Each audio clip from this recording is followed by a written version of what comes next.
Hi, அனைவருக்கும் வணக்கம். கேவலத்தா ஸ்ரீராமும் வாங்க வீடியோக்குள்ளே போகலாம். இன்றைக்கி என்ன குழம்பு வைக்கணும், மீன் குழம்பு வைக்கலான்னு ஒரு ஆசை. வாங்கி கொடுக்க ஆள் இல்லை. அதனால் என்ன பண்ண அன்றைக்கி வீட்டில் அவங்க ஊருக்கு போயிட்டாங்க, கல்யாணத்துக்கு போகிறோமா அப்படின்னு. அக்வா வாட்ரு போட வந்தார். இந்த அக்வா வாட்ரு அவர் என்ன பண்ணார், பில்லு எடுத்துன்னு வரமா அப்படின்னார். சரி வாங்க தம்பி அப்படின்னு சொன்னேன். பில்லு எடுத்துன்னு வந்து கொடுக்க வந்தார். என் மீன் சாப்பிடணும் போல் இருந்துப்பா, வாங்கி கொடுக்க ஆள் இல்லை, அவங்க போயிட்டாங்கப்பா அப்படின்னு.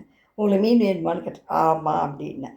நான் வந்து ஓட்டி போய் வாங்கிட்டு வந்துட்டோமா. என் தம்பி 100 ரூபாய்க்கு சாவடியிலேருந்து வாங்கிட்டு வந்தான்.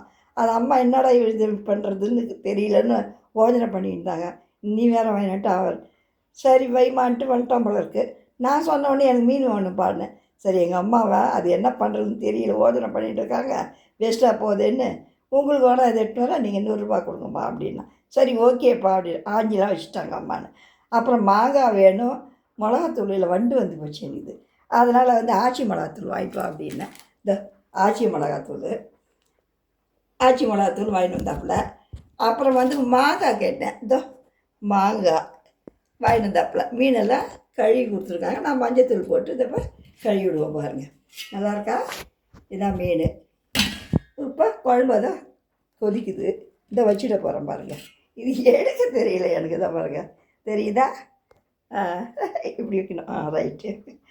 100 ரூபா அந்த மீன் வாங்கலாம் இல்லைங்களா? நல்லாயிருக்கும். நீங்களும் வச்சு வாரத்தில் ஒரு நாள் தான் சாப்பிடுவேன். வாங்கி கொடுக்குறதுனால கிடையாது. எங்கள் ஆஃபீஸில் யாருனா வந்தால் வாங்கிட்டு வாங்க அப்படின்னா வாங்கிட்டு வந்துடுவாங்க.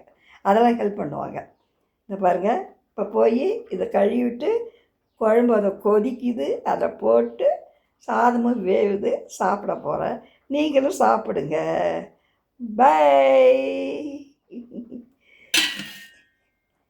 பை.